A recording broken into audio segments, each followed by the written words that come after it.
Hello അസ്സലാമു അലൈക്കും. നമ്മളിന്ന് അടുത്ത സ്റ്റിച്ചിങ് ആട്ടോ തുടങ്ങുന്നത്. റണ്ണിങ് വിത്ത് വേവാട്ടോ. ഇതാ നമ്മൾ നൂല് 3 ലൈന് നൂലെടുത്ത് 3 ലൈനാട്ടോ. അതിങ്ങനെ 3 ഇതളായിട്ടുള്ള അത് സൂചിയിൽ പോത്തതാ ഇവിടെ കെട്ടൊക്കെ ഇട്ട് നമ്മൾ തുണിയിൽ തുന്നാൻ പോകട്ടോ. നേരെ ഒരു വര വരക്കണം സ്കെയിലെടുത്തിട്ട്. നമ്മൾ സ്കെയിലുകൊണ്ട് നേരെ ഒരു വര കറക്റ്റായി കിട്ടാൻ ടൈമിൽ കൂടെ റണ്ണിങ് തുന്നുക. ഇപ്പോൾ സൂചി എടുത്ത് അടി കൂടെ തുന്നുക.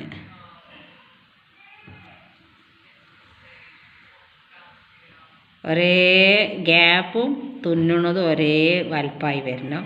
എന്നാലാണ് അതിൻ്റെ ഒരു ക്ലിയറായി കിട്ടുക. അല്ലെങ്കിൽ ഒരു ക്ലിയർ ഉണ്ടാവില്ല. ഇത്ര തന്നെ വിടുതി വരണം. ഇത് നമ്മൾ റണ്ണിങ് സ്റ്റിച്ച് ഇതാക്കി ഇനി ലാസ്റ്റ് ഇത് അടി ഈ നൂല് അടിക്ക് കൊണ്ടിട്ട് അവിടെ കിട്ടിടുക കേട്ടോ.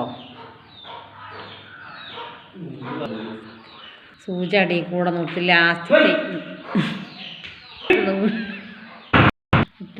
ഇത് നമ്മൾ റണ്ണിങ് സ്റ്റിച്ച് വിത്ത് വേവ് ഈ വേറെ നൂലെടുത്തിട്ട് വേറെ കളർ നൂലെടുത്താൽ മാച്ച് ചെയ്ത് നല്ല കളർ എടുത്തത് ഇത് തുന്നിയ ഭാഗത്ത് തന്നെ ഈ അടിഭാഗത്ത് തന്നെ മോൾക്ക് തുന്നുക.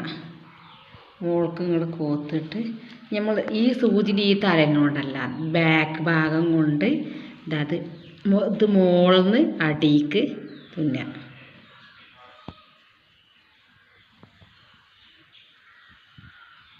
ഇങ്ങനെ തുന്നി ഇനി ഇവിടുന്ന് മറ്റേ ഭാഗം തൊടുന്നിട്ട് മോൾ ഭാഗത്തേക്ക് തുന്നുക. അങ്ങനെ റണ്ണിങ് വിത്ത് വേവ്. നമ്മൾ റണ്ണിങ് വിത്ത് വേവ് തുന്നി നേരെ അയക്കുന്നുണ്ട്. ഇങ്ങനെ റണ്ണിങ് വിത്ത് വേവ് കേട്ടോ. ഇനി ഒരു പിക്ചർ വരച്ചായിട്ട് അതിൻ്റെ ഉള്ളിൽ കൂടെ നമ്മളിങ്ങനെ റണ്ണിങ് വിത്ത് വേവ് ഉണ്ടാക്കുക.